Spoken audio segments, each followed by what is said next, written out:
എൻ്റെ കണ്ണട എവിടെ? അതല്ലേ ഡോക്ടറെ മേളിലിരിക്കുന്നേ. ഓ ഓ ഓ ശേടാ, ഇതാണ് നമ്മളൊക്കെ എങ്ങനെയാണ്. വച്ച സാധനങ്ങൾ പലതും മറന്നുപോകും. ചിലപ്പോൾ കീ ആയിരിക്കും, മൊബൈലായിരിക്കും, കണ്ണടയായിരിക്കും. ഇതെങ്ങനെയാണ് നമ്മുടെ മൈൻഡിൽ സ്റ്റോർ ആവുന്നത് എന്ന് നിങ്ങൾ എപ്പോഴെങ്കിലും ആലോചിച്ചിട്ടുണ്ടോ? നമ്മുടെ മെമ്മറി എങ്ങനെയാണ് വർക്ക് ചെയ്യുന്നത്? യെസ്, മെമ്മറൈസ് ചെയ്യുമ്പോൾ 3 കാര്യങ്ങളാണ് നമുക്ക് നമ്മുടെ ബോഡിയിൽ നടക്കുന്നത്.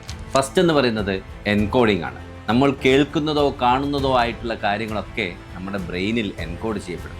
ആ സമയത്ത് നടക്കുന്നത് ബ്രെയിനിൽ പുതിയ നെറ്റ്വർക്ക് ഫോർമേഷൻ ഉണ്ടാകുകയാണ് ചെയ്യുന്നത്. അത് എത്രത്തോളം സ്ട്രോങ് ആവുന്നോ അത്രയും നമ്മുടെ മെമ്മറി കൂടും. ഉദാഹരണത്തിന്, നമ്മൾ കോൺസെൻട്രേറ്റ് ചെയ്ത് കാണുകയോ കേൾക്കുകയോ ചെയ്യുന്ന സാധനങ്ങൾ നമ്മളെപ്പോഴും ഓർത്തിരിക്കാറില്ലേ? അതേപോലെ കാഷ്വലായിട്ട് ചെയ്യുന്ന കാര്യങ്ങൾ പലപ്പോഴും ചിലപ്പോൾ നമ്മുടെ മൈൻഡിൽ നിന്നും വിട്ടുപോകും. അത് ഇതുകൊണ്ടാണ്, കാരണം നമ്മുടെ എൻകോഡിങ് സ്ട്രോങ് അല്ലാത്തത്.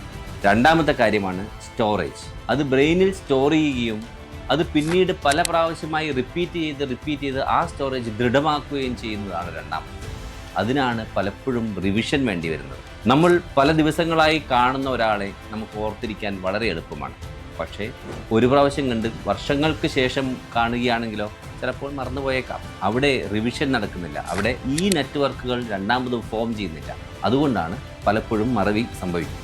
ഇനി മൂന്നാമത്തെ കാര്യമാണ് റീകോൾ അല്ലെങ്കിൽ റിട്രീവൽ. അത് തിരിച്ചെടുക്കുന്നത്. നമ്മൾ ആ മെമ്മറൈസ് ചെയ്ത സാധനം പുറത്തേക്ക് എടുക്കുന്നത് എങ്ങനെയാണ്? അതിനും ഈ സമയത്ത് രണ്ടാമതും ഈ നെറ്റ്വർക്കൊക്കെ ഉത്തേജിക്കപ്പെടുന്നു.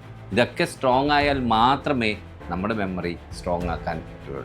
അപ്പോൾ നമുക്ക് മറവി സംഭവിക്കുന്നത് ഈ 3 കാര്യങ്ങളിൽ എന്തെങ്കിലും പ്രശ്നമുണ്ടാകുമ്പോഴാണ്.